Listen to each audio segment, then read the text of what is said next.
Hello, you wonderful people, and welcome to another episode of Not Too Comic Book. This being a show where I talk about TV shows that are adaptations of comic books. For today's episode, I'm going to talk about Riverdale, Season 7, Episode 18. Great episode. A lot of really interesting things went down in this episode, so let's break it down. Well, first and foremost, I was kind of, when we got introduced to Jughead's side of things, I'm like, oh, and then it shifted to a different scene. I'm like, oh, is only Jughead's side of the episode going to be black and white? It's like, no, the entire episode's in black and white. And I guess it's supposed to kind of give that Wizard of Oz feel of like, you know, it's like, I guess, well, it's actually interesting. It's not even like the real Wizard of Oz. Because I was about to say, because Wizard of Oz starts in black and white. It's in color for like 90% of the movie. And then like the end of it is back in black and white. So... And whereas this one kind of starts in color, goes black and white, and then goes back to color. So I guess it is just straight up the inverse of the Wizard of Oz situation. But regardless, well, I mean, I guess that's even more apt when you like, oh, you find out who the Wizard of Oz really is. Just it's the man behind the curtain. Don't pay attention to the man behind the curtain. It feels very befitting considering like the mystery and secrets and intrigue. I was not expecting this story to take the direction it did, but then it was just kind of like, there were just little, well, first and foremost, let's kind of focus on the overarching plot, where we have Jughead and his pals, like, were leaving a movie, and then, like, a melting man came at them, and he was in pain, and then Sheriff Keller killed him, and it's like, okay, who is this guy, and what's up with the whole melting skin thing? And, I think this is the second time Colonel Jr. has popped up this season, I believe. Obviously, he hasn't been the recurring mainstay that he's normally been. But Jughead had to grease the wheels with some pep horror comics. And it's like, yeah, okay. So it turns out the guy was dying from, like, radiation poisoning. You're like, wait, what? I was like, what does that have to...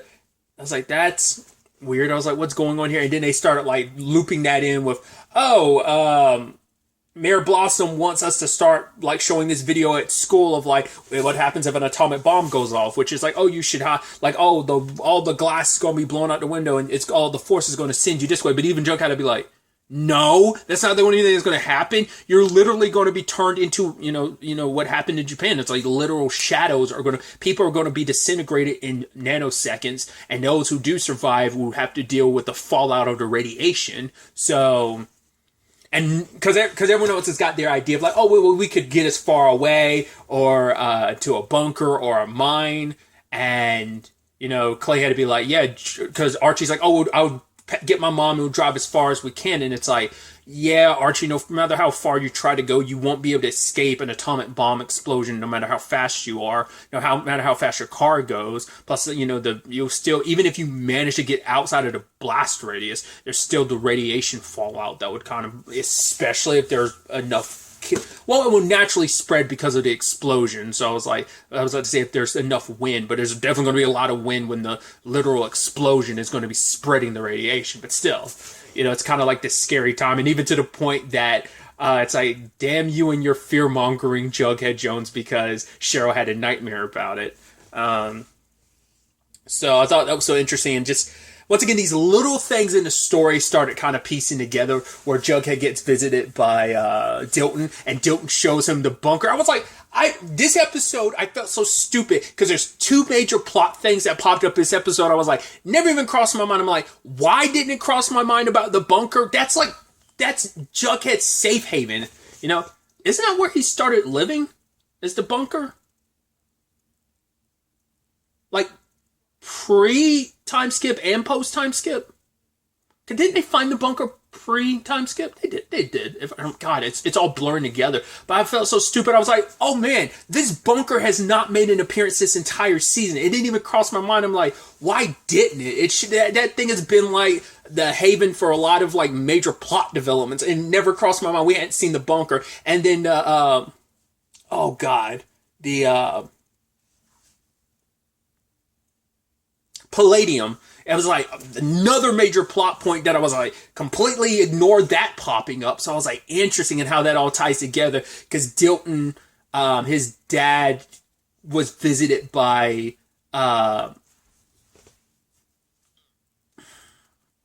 Mr. Muggs about the Palladium, and trying to find out how much it was like worth and stuff like that, and obviously how it can be used for if you like refine it and stuff could be used as like nuclear material, like for a material for an atomic bomb. And it's like, so okay, because it's like the guy who died, because it all started because Ethel said, "Oh my God, that melting man's wearing the same thing my dad did." And it's like, wait. So that immediately was like, okay, so this melting man who's connected to the Blossoms, which I didn't remember.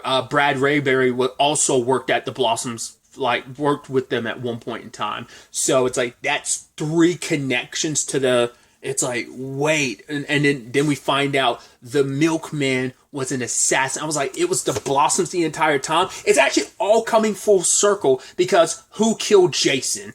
Clifford Blossom for his own, misdeeds and his own reasons. So making it kind of in the end, kind of like this reboot, like soft reboot, we're kind of getting a similar thing where like Cliff ended up being behind it for similar reasons, but also different reasons. Because it turns out he was, at first when he started speaking Russian, I was like, whoa. I was like, wait, are you Russian operatives? Like, did you kind of pull The Americans, as in like the TV show? I was like, did you pull in Americans and you're pretending to be Americans or something? I was like, whoa. I was like, the Blossoms have had deep-rooted history in had a very deep-rooted history in Riverdale. So I was like, how did you manage? Did you fake the history? Like, how did that happen? It's because Clifford is a Blossom. Penelope's a Russian spy that infiltrated and kind of like Black Widowed him a little bit and kind of like seduced him. And he was kind of all about it. He was supposed to be helping build stuff for the Americans, but in actuality, he was going to sell it and give it to the Russians because I guess he was just seduced by, because they were going to give him a powerful position. They were going to give him a position in government. It's like, right, Russia's going to win this anyway, so why not join the winning side where I can benefit the most? I guess it's Clifford's whole situation. But for like that all to kind of come undone, it was, obviously he had help, but it's like Jughead. I think Jughead was like because like it's so interesting because I feel like him and Betty switched off on that role of like lead investigator over the course of the show, because I feel like Jughead was kind of like the main investigator, I think, in the beginning of the show, and then it felt like, it makes sense too, Betty ended up becoming an FBI agent. It really swung more towards her being the investigator, but maybe she wasn't. I'm just not remembering, because obviously it's like our four core characters, Archie, Betty, Veronica, and Jughead were kind of at the core of solving, like, finding out about the truth about Clifford being the one that killed Jason. I'm trying to think, though, maybe Betty was one of the lead, but I felt like that was like Jughead's rodeo, but it definitely has kind of shifted more so towards Betty's, because it was kind of Jughead on his own, but he didn't have his normal squad with him. In fact, the one that helped him kind of unearth all of this ended up being Cheryl, which I think is kind of poetic, because they kind of helped solve her brother's murder, and she's the one that kind of exposed her dad. So she was all fine with kind of taking down her dad the moment she found out he was a murderer and all that stuff. But it's like, now I guess it makes sense why Clifford's been pushing all the stuff he's been doing, like the whole, like, trying to, like, I guess solidify himself even more in the American values, because it makes him less suspicious. Maybe that's what he didn't want to draw any unwanted and unnecessary attention with all that he was doing behind the scenes. This has been, the groundwork for this has been laid out for a while. Because Cheryl came across some stuff. She heard her parents talking Russian. She ended up stumbling across the milkman suits. At first I was like, do you have multiple hitmen disguised as milkmen? But it's most likely like after he commits a murder, you need to get rid of the outfit. So they probably had new outfits prepared for him just so he could blend in a lot easier. I guess he had to be the only hitman because after the attempt on Ethel, there hadn't been any other murders. Jughead did bring up something where it's like, Sheriff Keller did kill the melting man. So the question is, does he actually know? Because the mayor has a lot of power, so he could have easily gotten to Sheriff Keller and kind of swung that to make it so like, hey, you're going to do this for me without question. Or maybe Sheriff Keller legitimately had no idea. We never really got an enclosure on that like element to it, but. And also bringing in the outside source, the FBI, who were looking for communists in the first place. They were coming after Hiram Lodge, and now, which is ironic because the soldier that was guarding the mine, what was he watching? Hermione and Hiram's TV show. So it felt very befitting. And afterwards, like the FBI that was investigating Hiram show up, and they're the ones that take him down. We never really got Jason's reaction to the whole thing. We got I mean, not Jason, Julian. I mean, all we saw was like when Cheryl went to destroy the Moloch statue. He was kind of in the background, but we didn't really get to see like. I mean, it's not like he's ever really shown to be over loving with his parents. So but it's like what that means for them is definitely going to be interesting. Because this actually ties into another element to the episode as like the Blossom thing. Because the thing I was so confused by and another element that was missing from the season, I was like, oh yeah, I totally didn't even think about that. It's like, well, Cheryl and Betty are cousins, and not once that had ever come up. And I was like, oh, I never thought about the fact that they changed that and they kind of flipped that on its head a little bit. So like, right, the Coopers and the Blossoms aren't related, or at least maybe they're just not going to dive into that. But because that's why I was like, wait. So the Blossoms have to have some ties to this, like, really, like, they can't just be Russians. They have to have some ties. I was like, not unless it was a super deep generational thing, but I would assume it would have to start with them. Once again, now, having the context, Penelope was kind of the one to convince Clifford, because he was, like, American-born. He is, like, a Blossom and everything, and she's the one that married into it, all for the sake of all of this operation and stuff. But, because I was about to say, like, that's why I was kind of correlating with like the Coopers and stuff like that, which we'll talk about that in a second. But it's kind of sad, and like I say, kind of wait until the very end to kind of like tie that off, because it felt like such a loose thread of like, yeah, that was taken care of after Ethel killed the milkman. And you're like, oh, I guess that's done, because I thought there was a supernatural thing behind it. It's like, nope, there's not. So I was like, oh. I was like, that's interesting. And for us to tie that all up and kind of tie it into, like I said, it's bits and pieces of just like, I mean, maybe on some level, maybe it wasn't just about keeping things so American and anti-communist just to hide himself. Maybe there was a little bit more of like, oh, I'm going to strengthen all of this, but while secretly weakening Riverdale's value. I don't. Maybe it was what I brought up before. Maybe it isn't. Maybe there wasn't anything beyond that with Clifford's moves. But it's like, does make you wonder, like, the principal and the psychologist dude, like, whether being what so on and so forth, like whether or not it seems like they might have been in on it too, and why they kind of went along with everything Clifford wanted. So I mean, once again, he's the mayor, but they probably went along with knowing a lot more than they were letting on. So. Also, circling back to that Moloch statue, I was like, isn't that a Persona in Persona franchise? I mean, it might just be a demon in general in the Shin Megami Tensei games. The only reason why that was kind of floating in my head is because I'm like currently in my replay through of Persona 5 Royal. Like, what? 5/7 of the way through, I guess. I'm like the last section before you get to the third semester.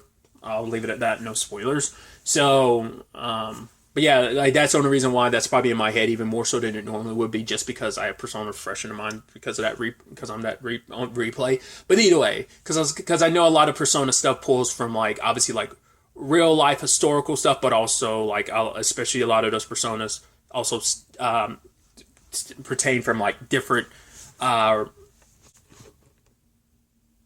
iconography and mythologies from different cultures and stuff, but tangents and all that aside, I am curious what kind of effect that is going to have on the Blossom family. I mean, I'm sure Cheryl's kind of fine with it. It's just kind of like, right, all she needs is Tony, so she can kind of put that all behind. Julian, on the other hand, that might really kind of mess with him a little bit, but like I say, I'm curious to see what the aftermath of that's going to be for them. So that was kind of interesting. And that was, like I said, that all kind of getting tied up and it kind of all getting looped together and like resolved in a way I wasn't expecting it to play out this way. Also, what I was kind of interested by along the lines of the atomic bomb, I was like, interesting. When like Jughead was looking out the window in Cheryl's nightmare, I was like, interesting. It's like, would you say that's the equivalency of a comet hitting Riverdale? And I was like, there's no way they're going to tie that in where it's like, yeah, the explosion from the atomic bomb is going to send them back to reality and it's all going to be but it's like, I didn't know if that's what they were going to tie that into, because I wasn't expecting everything to get resolved this episode, so that's why I thought, but I mean, it's still, I'm sure that was all dismantled and taken care of by the government, but I'm like, like an atomic bomb going off might be the cosmic jolt needed, like when a comet and fire magic basically clashed I mean, that was also because Tabitha said, like, yeah, basically Riverdale didn't survive. It got destroyed. And I kind of put us in this pocket dimension, kind of rewind time type of situation while I'm fixing everything, which probably will fully come together maybe in the final episode. Might not even be the full final bits of the final episode. Might even just be parts of the final episode. But either way, there's that. Then we have the obviously the ladies of Riverdale are taking their driving test. It's so interesting seeing that in like the classroom, like the little like mock setups. I was like, oh, that's interesting. And everyone's taking it, and then like Ethel was kind of worried when it's like, oh, your birth certificate. I was like, why is she worried about that? It's like, oh, because it's at the house. She hasn't really been back there. So understandable. So the moment Betty goes there and was like, and she finds that photo of Hal with a baby, I was like, shut up. And it's like, why are all these payments to the mugs? I was like, and that's what I was bringing up earlier. Twist upon twist, because I had asked about that in a previous episode. I didn't go the entire season thinking about it, but there was an episode or a couple reviews back where I was like, are they going to do the half-brother storyline with Charles? It's like, no. In fact, it's not that she has a half-brother. Her and Polly have a half-brother named Charles. They have a half-sister named Ethel. I was like, that's an interesting twist on that. And the kind of like, once again, that soft reboot of like, yeah, let's take things and kind of twist and turn things just a tad. So I was like, that's such an interesting development. That's so interesting. I was like, dude, that's so neat. And also, it's not Alice's kind of quote unquote secret child. It's Hal's secret child. I was like, interesting. And that also ties into why Alice has been the way she has, because they found out about it and she decided to stay, and that's caused a lot of issues. So that's why one time she was about to break down and tell the truth, and Hal stepped in. I was like, what the hell was that about? I was like, is he still a serial killer in this time? He's like, no, it's a marital thing, especially in a time like this in the 50s, like probably divorce. I don't know, like a man probably divorcing a woman is very different from a woman divorcing a man. Of like, I mean, I don't know what divorce was even like back then. If that, I'm sure it was frowned upon, you know, regardless. But it's probably like more acceptable for a man to divorce a woman rather than a woman to divorce a man. It's probably like there's kind of, I mean, probably divorce situation regardless. It probably puts a stain on you, especially because they're such public figures in Riverdale. So it makes sense they had to protect their family and their reputation. But it's like, yeah, that's why Alice was so bleh towards Betty and even Polly, because she let such an indiscretion, like, not happen, but it, like, she kind of covered it up, and it kind of led to a lot of, like, it led to a lot of resentment between her and Hal, and I think they both tried to smile and pretend like everything was honky-dory, that everything was okay. And Betty put it, it's like, you were putting on this facade as, like, we had to be the perfect family, and that's why you treated me the way you treated me, and even Polly, because it wasn't even about me learning about this and that. It's more so you were scared of what happened to you. You didn't want things to kind of happen that way with you, that I end up with someone who ends up cheating on me and I'm forced to stay with them. Because that was my point, where it just felt like she was unhappy and she was taking a lot of her resentment and unhappiness out on Betty, because Betty's kind of not held down and chained down. Like, Alice kind of chose to chain herself down rather than being like completely cutting Hal off, because there was too much on the line. And in her own way, she thought she was protecting her family. And she's like, I failed you, Betty. And Betty's like, no, you didn't, Mom. At the end of the day, you did the best that you could considering the circumstances. But we have to make this right. And they end up telling Ethel. And Ethel had already talked to Jughead about like him saying like what's really going on. And she was like, I don't want to go backwards. I'm finally moving forward. Her and like one of their pals, Ben, this day, which I was like, hey, that's cool. Because I was worried. I was like, oh, the Jughead and Ethel thing, which they didn't really. Because we know that she had a thing for him, but I guess it's their way of giving her a happily ever after. Which this was her happily ever after, which I think is like really nice. Once again, the last time we saw Ethel, to what I can remember, the last time we saw Ethel pre Riverdale situation, it was the Gargoyle King situation. I want to say that's a lot. I don't think she popped up season 4 or 5, but I could be mistaken. I feel like Riverdale was the first time we had seen Ethel since season 3, but I could be mistaken. That was kind of my thought process, and I'm still kind of sticking with that, but I could be wrong. So for this to kind of be her happily ever after, she just wanted to put everything behind. Hal and Alice wanted to adopt her after telling her the truth, because for her it's like it made a lot of sense. Her parents are kind of dicks to her. Because she was like her parents felt like they were going the really over religious route, which might have been a thing, but that might have been a cover and overcompensation for Mrs. Mugg's indiscretion, and because of that, she's like, yeah, my parents were fighting all the time, and now I kind of know why.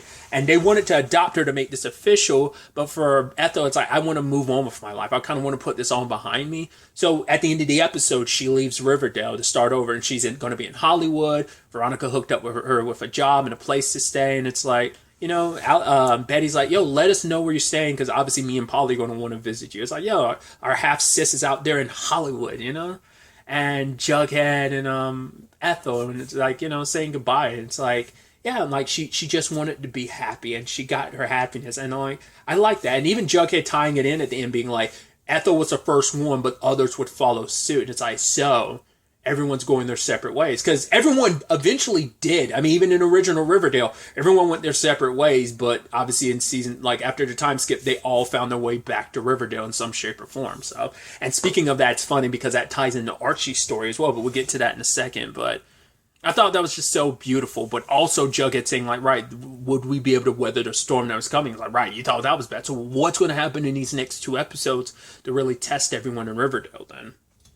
But either way, we're picking up with the whole Uncle Frank kind of being a tool.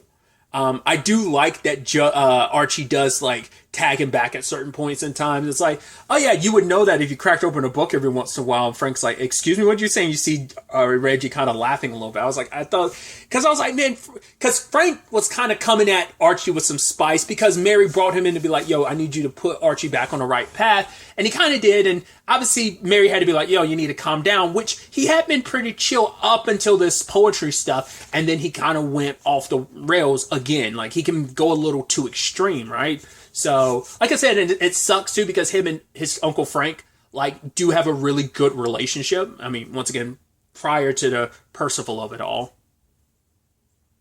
And the whole mind control thing. That also ties back into what I was also saying too about Betty and her mom. That it's like, I was hoping that I figured they would repair the relationship by the end. And it's like, yeah, it's all come out, and I think it's going to be a better, healthier thing for their relationship, you know?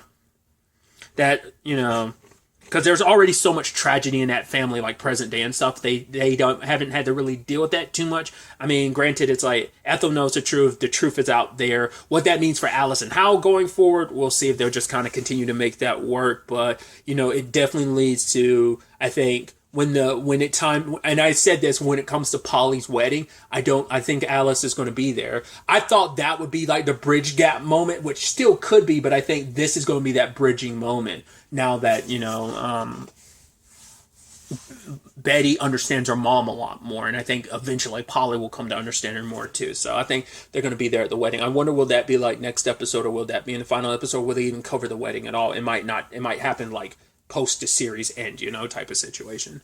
But yeah, going back to Archie, he's wondering, there was like a very specific group of, I don't know what they're called. They're something like Marines, but not really. Clay and Kevin are planning on joining. We're thinking about joining, and they were telling Archie like maybe he should consider it as well, be an opportunity to see the world. And a lot of writers that he likes and respect also found inspiration there, you know, so it could be something good for him. And he brought that up to his uncle, who still had an issue with it, because it's like, yeah, maybe this will do you some good, but it's like, oh, it'll help me become a better writer. It kind of broaden my horizons. And just Frank would double down and just wouldn't stop. You could see the look on Mary and Reggie's face, that just kind of like, they both recognized like how out of pocket Frank had been. Then he also tries to convince Archie, like, oh, you should join the military. Like, your dad wasn't drafted. He joined. He knew what it meant to be an all-American man, proud to fight for his country. And it's like, well, we know Archie has a complicated history with the military, because he himself did join the military. Obviously not in this timeline, but yeah. And the complicated nature of that and how that really messed him up. So I was like, I hope he doesn't have that same complicated relationship with it. But Mary kind of put a stop to it. I figured, like, I brought it up last episode when Frank was kind of getting all in Archie's grill. I was like, yeah, Mary's going to have an issue with that. She already had to talk to you once. And she was like, right, you're not going to try and manipulate my son using his father to get him to join the military. It's like, right, my son wants to, like, you know, Because it's like you're trying to convince them, like, hey, you also don't need to graduate to go get in the army. You could do it now. You can join the army and enlist right now. It's like, yeah, it's being a man, but it's also like, hey, do something that your father would be proud of. He'd be so proud of you following in his footsteps. Your dad would want you to be you. And knowing what we know of Fred, I think Fred across any timeline, any circumstances, would be the good guy that he always was. And he would have wanted you to follow what was in your heart, so. And Mary kind of tells him in that regard of like, whatever his case may be, or whether he wants to join like these certain Marines, joins the army, whether he wants to go to college, all of that needs to happen after he finishes high school. But whatever he chooses to do will be him. And it's like, well, Frank's like, who's going to be the man in the house who's going to kick me out? And Archie's like, I will. She's like, excuse me, I'm the one paying the bills. I'm grown enough to take care of things in the house. I don't need like a man of the house. So Frank gets the boot. I was like, man, but it's not like it's all like bleh. It's like, Frank's like, I hope you understand why I'm doing what I'm doing. Like I did what I did. It's because I did want what was best for you. It's like he was just very closed-minded in his approach. It came from a place of love, just closed-minded love. And, Archie's like, nah, there's no hard feelings. Like, I get it. But it's like, yeah, plenty of people like in the army wrote too about their, blood and sweat in the trenches and in the blood, being covered in the blood of their brothers. He's like, maybe that will be me one day. And he looks at his mom. She's like, no, it's not. You better shut your mouth. So, but it's like, yeah, everything's good with Frank. So I feel like this is probably the last time we'll get to see, definitely going to be the last time we see Ethel. Probably the last time we'll get to see Frank. So probably definitely last time we'll see Penelope or Clifford. So God, it feels so wild. Once again, it's just, it never really truly hit until we get to the final episodes. Because, it's like, especially because like at the same, once again, Riverdale's coming to an end in 2 episodes. And so is Nancy Drew. So it's kind of happening on the same night and stuff. But then there's also the fact is that it's just like going into it, final season. They even had a trailer for the final episodes, which obviously I didn't watch. But it's still just a thing of, man, it's just like, it feels like this is happening so much faster. Because it feels like, normally there's so many breaks in between, but once again, I think because of the strikes, the SAG-AFTRA strike and the writer strike, let's not forget that those are still happening, that maybe they're not putting as many breaks in between stuff because they need the content out there. So maybe that's why. Or maybe it's just because these are the final seasons that they're just kind of like steamrolling through, because Riverdale is one of those shows that would normally take a break, especially because this ain't like this is a 13 episode season, let's go steamroll through. It's like, no, it's a 20, but I said the same thing about The Blacklist. Like, it felt like that didn't take any breaks, because normally that takes like some couple weeks here and there, which they kind of did maybe 1 or 2 week breaks twice, but it usually feels like it's like a lot longer. But I feel like, yeah, we got to stretch this content out till we can figure things out. You would think they'd put breaks in between, but I guess once again, these are the final seasons, so they're trying to just air them and just kind of get them out of the way. Maybe that's the justification, but it just feels like, man, this season blew by so fast. I mean, once again, it's like not to sneeze at. It is it's 18. We're at the 18th episode of a 20 episode season, so I'm so interested to see how this plays out. These next 2 episodes, who else ends up leaving Riverdale? I mean, it seems like it could easily be a Clay and Kevin, but there can also be like, I could easily see Veronica potentially leaving, especially because what Josie kind of like suggested last episode of kind of making movies, so that could easily be a path for her. Betty probably wouldn't want to stick around in Riverdale.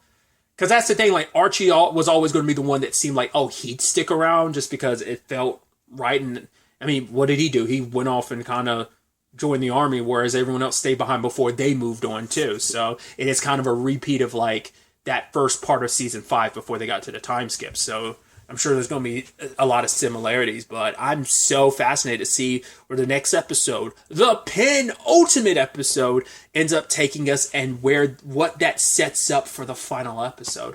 We'll have to wait and see. But really, that's all I wanted to talk about. Until the next time we meet, be happy, be safe, live life to the fullest, and enjoy it. Good day, and goodbye.